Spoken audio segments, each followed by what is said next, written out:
Marks के मानस पुत्रों को बताना चाहता हूं, ये तो 400 साल पहले लिखा गया। वही हिंदुवानी क्या है? हिंदुत्व ही तो है। और आप कहते हैं 100 साल पहले, 125 साल पहले लिखा गया। कोई बात नहीं। अब हम जिसे सांस्कृतिक राष्ट्रवाद कहते हैं, जिसका स्वप्न, जिसका बीजारोपण छत्रपति शिवाजी महाराज ने किया, बाद में पेशवाई एम्पायर में वो पूरे भारत में एक विराट रूप में पहुंचा, वो क्या है? आप इसके दो प्रकार के व्याप समझिए। देखिए, मैं विज्ञान का विद्यार्थी हूं, तो कहा जाता है कि किसी भी स्थिति का जो निर्धारण है वो दो तरीके से होता है। एक होता है स्पेस में। 20वीं शताब्दी तक माना जाता था किसी भी चीज का निर्धारण स्पेस में किया जा सकता है। स्पेस मतलब जिस जगह में। फिर आइंस्टीन ने उसमें एक दूसरा डायमेंशन ऐड किया, स्पेस के XYZ के अलावा चौथा डायमेंशन टाइम। क्योंकि उसने कहा कि ये जो यूनिवर्स है ये खाली स्पेस नहीं है, टाइम एंड स्पेस फॉर्म है, जिसमें स्पेस भी है, टाइम भी है। तो जरा आप देखिए कि जिसको हम अपना सांस्कृतिक, जिसको हम अपना राष्ट्रवाद कहते हैं, उसका स्पेस में व्याप क्या है और टाइम में व्याप क्या है। अभी आप सब ने हमको यहां की अधिष्ठात्री देवी माता देवी जी का चित्र, उनकी मूर्ति मिली। आप सभी जब इनके मंदिर में जाते होंगे और श्रद्धा से देवी जी के चरणों में अपना मस्तक झुकाते होंगे, तो मस्तक से वह श्रद्धा कहां कहां तक जुड़ती है? वो उत्तर में वैष्णो देवी से जुड़ती है, पूर्व में कामाख्या और त्रिपुर सुंदरी, त्रिपुरा और असम से जुड़ती है, दक्षिण में कन्याकुमारी से जुड़ती है, मध्य में विंध्याचल से जुड़ती है, पश्चिम में तो आप हैं ही मुंबा देवी से भी जुड़ती है, और इतना ही नहीं, वो ढाका की ढाकेश्वरी से भी जुड़ती है और बलूचिस्तान की हिंगलाज माता से भी जुड़ती है। यानी राजनीतिक दृष्टि से कोई भी क्षेत्र हमारा कहीं भी चला गया हो, जिस समय हम किसी भी श्रद्धा के सांस्कृतिक प्रतिमान पर या श्रद्धा के सांस्कृतिक दैवीय प्रतिमान पर अपनी श्रद्धा झुकाते हैं, तो उस सब पूरे व्याप में हमारा श्रद्धा का केंद्र जुड़ जाता है। और इतना ही नहीं जुड़ता है। अभी आपने देखा होगा, प्रधानमंत्री जी टोक्यो में थे तो उन्होंने एक बात बोली थी, जापान में एक देवी है जिनको कहा जाता बैजिंटीन। वो देवी किसकी है? Goddess of wisdom. उनका आसन क्या है? लोटस। हाथ में क्या है? वीणा। अब कुछ कहने की आवश्यकता है कि वो किसकी प्रतीक है? यह मेरा अनुमान है, शायद बैजेंटीन शब्द वीणा वादनी का ही अपभ्रंश हो। यह तो हुआ सुदूर पूर्व में। अब सुदूर पश्चिम में जाइए। अगर आप में से कुछ लोग अमेरिका की राजधानी वॉशिंगटन गए हों, तो जैसे यहां आप दिल्ली जाइए तो अनेक राज्यों के नाम पे भवन है।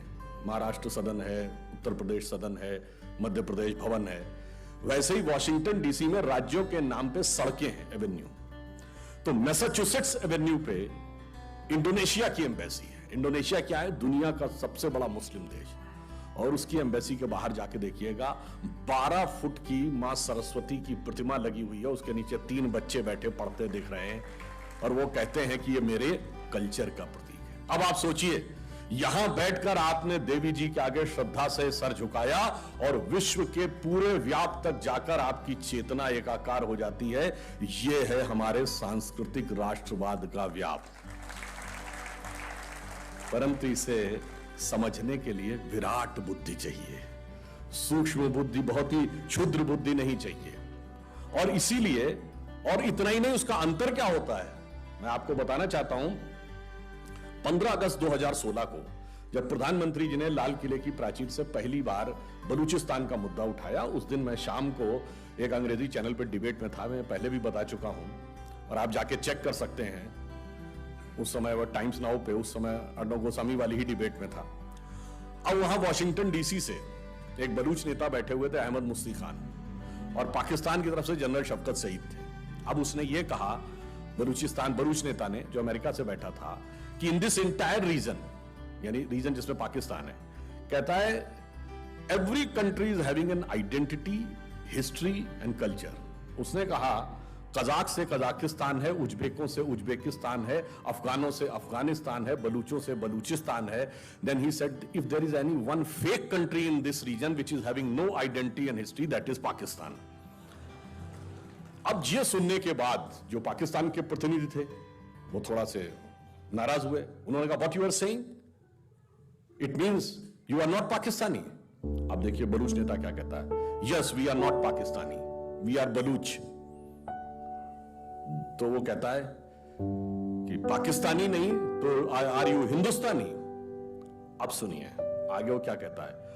कहता है, yes we are Baloch, we are not Pakistani and we are Hinglaj Mata की संतान है. देखिए हिंगलाज माता का मंदिर बलूचिस्तान. अब सुनिए इसके बाद तो उसका आपा खो जाना स्वाभाविक था. अब वो अंग्रेजी चैनल में हिंदी पे आ गया. अब वो अबे तबे पे आ गया और उसने कहा, अबे हिंगलाज माता क्यों, फिर भारत माता ही बोल दे. अब इसके बाद उस बलूच नेता ने बोला, हां मैं फिर, उसने भी हिंदी में बोला, हां मैं फिर कहता हूं, हम बलूच हैं, हम पाकिस्तानी नहीं हैं, हम हिंगलाज माता की संतान हैं और मुझे यह कहने में कोई गुरेज नहीं है, भारत माता की जय. वैसे ये बोलने के बाद उस डिबेट में क्या हुआ होगा आप समझ सकते हैं. फिर उनमें और पाकिस्तान के प्रतिनिधि में ऐसी लड़ाई हो गई कि हम लोग तो गायब हो गए.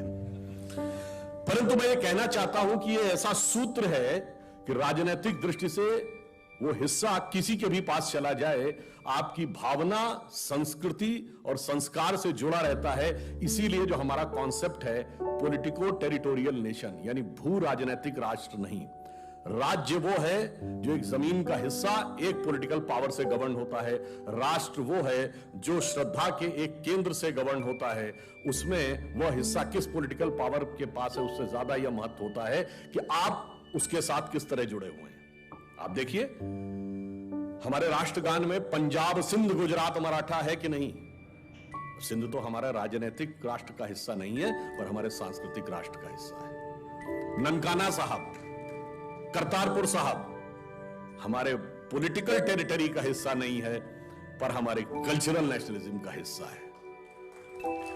सिंधु घाटी की सभ्यता जिसे सिंधु सारस्वत सभ्यता कहते हैं, उसका बहुत बड़ा इलाका पाकिस्तान में चला गया. क्या कोई उसको पाकिस्तान का कल्चर मानता है? कोई पढ़ाता है उसमें हिस्ट्री में? इंडियन हिस्ट्री में पढ़ाया जाता है. गांधार आज हमारा पॉलिटिकल टेरिटरी का हिस्सा नहीं है मगर गांधारी हमारी संस्कृति का हिस्सा है. इसलिए मैं कहता हूं हमारी संस्कृति का व्याप क्या है इसे समझना चाहिए और उसका प्रभाव क्या है यह भी समझना चाहिए. मैं आपसे यह पूछना चाहता हूं कि हमारी संस्कृति की महानता जानते क्या है? बाकी दुनिया में जितने धर्म और संस्कृति हैं उसमें सिर्फ उस धर्म और संस्कृति को मानने वाले उसको मानते हैं. हमारे यहां जो यदि हिंदू को एक रिलीजन माने तो वो तो धर्म है, तो जो उसको नहीं भी मानते यानी उस धर्म के या उस पंथ के या उस पद्धति के अनुयायी नहीं है वो भी हमारे प्रतीक को अपना मानते हैं. अगर मैं आपसे पूछूं दुनिया में एक देश बताइए जिसका राजा टाइटल होल्ड करता हो किंग रामा, वो है थाईलैंड. जहां का राजा टाइटल होल्ड करता किंग रामा द 10th. आप सब यहां भगवान गणपति की पूजा करते हैं. कोई एक देश बताइए जिसके नोट के ऊपर गणपति का चित्र हो तो वो भारत नहीं है, वो है इंडोनेशिया जो दुनिया का सबसे बड़ा मुस्लिम देश है. यदि आपसे पूछूं कि कोई एक देश बताइए जहां की फर्स्ट लेडी आज भी ये मानती हो कि उनकी वंशावली भगवान राम से शुरू होती है तो वो है साउथ कोरिया जहां 60% लोग अपने को नास्तिक मानते हैं. हरे रामा हरे कृष्णा मूवमेंट एक दौर में यूरोप में रहा हो या आज इस्कॉन का मूवमेंट हो, इसमें से कोई भी न भारत सरकार या भारत की किसी भी सरकार के द्वारा समर्थित है, न किसी हिंदू समाज के द्वारा स्पॉन्सर्ड है, परंतु वह पूरे क्रिश्चियन यूरोप से लेके मुस्लिम इंडोनेशिया तक और थाईलैंड से लेके नास्तिक साउथ कोरिया तक सब के सब उस प्रतीकों को मानते हो. तो मैं चुनौती से कहता हूं कोई दूसरी संस्कृति, धर्म, संप्रदाय बता दीजिए जहां उसको न मानने वाला भी उतनी ही श्रद्धा रखता हो जितना कि आप रखते